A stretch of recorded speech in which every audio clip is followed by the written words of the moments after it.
Welcome friends.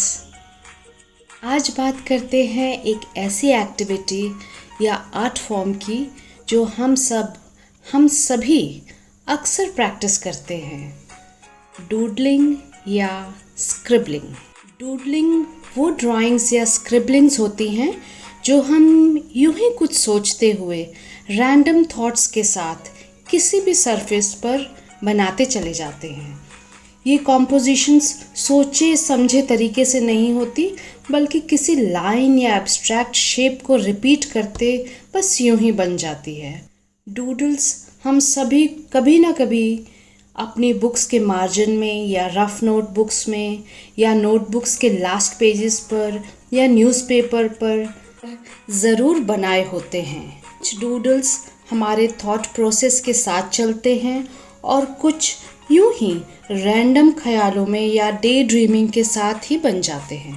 कभी कभी एक ही तरह का लीफ या फ्लावर आप कहीं भी बना देते हैं और ये टिपिकल शेप्स लाइफ टाइम चलते हैं हमारे साथ। So doodling is to draw a sketch aimlessly, to kill time और dawdle, or to draw while preoccupied. These are drawings made while a person's attention is otherwise occupied. Doodles are simple drawings composed with random and abstract lines which may ultimately have some repetition or meaning of a person's thought process. It is a figure or design drawn or written absent-mindedly. Abundance of information and its sources bring about stress in our lives, which result into lack of focus. Doodling brings about stability and calmness in our mind. It initiates the process of problem solving through transitional thinking. That's what Wikipedia says. It actually contains or restricts hyperactivity and restlessness in adolescents. ये art एक distraction नहीं है जैसे कि पहले सोचा जाता था।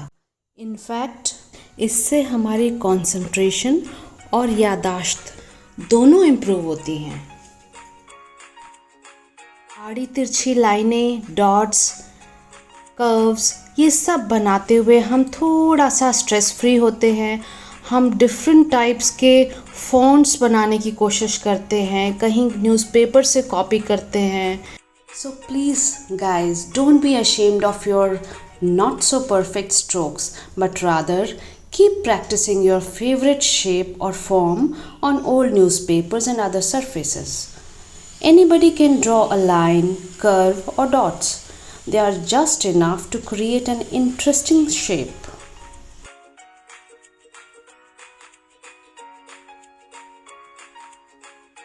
Now doodling has moved on. It has moved on from random drawings to specific art forms. It may be in lines, dots, weaves, some repeats, pattern art, neo pop realism, or maybe some types of Zentangles, which has many parts all filled up with lines and curves. Doodling art form को हम अपने जीवन में, घर में कई तरह से यूज़ कर सकते हैं। Indian Mandla art has become very popular with doodling artists. यहाँ देखिए, यहाँ पे वॉल पैनल्स बनाए हैं, फ्री हैंड ड्राइंग है और इनको हम पॉट्स पे या वॉल पैनल्स या फैब्रिक पे भी बना सकते हैं। ये वॉल पैनल क्रिएट किया है जिसमें स्टूडेंट्स अपने सैम्पल्स डिस्प्ले कर सकते हैं। बहुत इंटरेस्टिंग इसमें शेप्स और साइजेस दिए हुए हैं। डूडलिंग वर्कशॉप में काम करते हुए सब कैंडिडेट्स बहुत खुश रहते हैं क्योंकि उनको फ्री हैंड मिलता है। आड़ी तिरछी लाइनों से वो अपने वॉल पैनल्स को सजाते हैं और उनको डिस्प्ले में भी लगाया हुआ है। तो आपने देखा कि डूडलिंग करने के लिए आपको एक आर्टिस्ट होने की ज़रूरत नहीं है। आप एक अकाउंटेंट हैं, इंजीनियर हैं, साइंटिस्ट हैं, स्टूडेंट हैं, डॉक्टर हैं या कुछ भी हैं। डूडलिंग आर्ट ऐसी चीज़ है, आप कहीं भी बैठ के कैसे भी मूड में बना सकते हैं। इसमें बस कुछ स्ट्रेट लाइंस, कुछ कर्व्ड लाइंस, डॉट्स और कुछ इसी तरह के शेप्स चाहिए, बेसिक शेप्स चाहिए, जिससे कि आप एक बहुत इंटरेस्टिंग कॉम्पोजिशन बना सकते हैं। In India it has been practised since edges.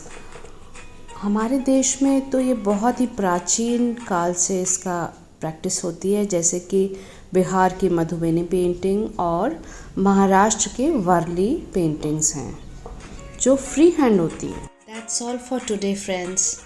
I hope आप अपने स्क्रिबलिंग्स को वेस्ट पेपर बास्केट में न डाल के उनका अच्छा इस्तेमाल करेंगे। Thank you for watching.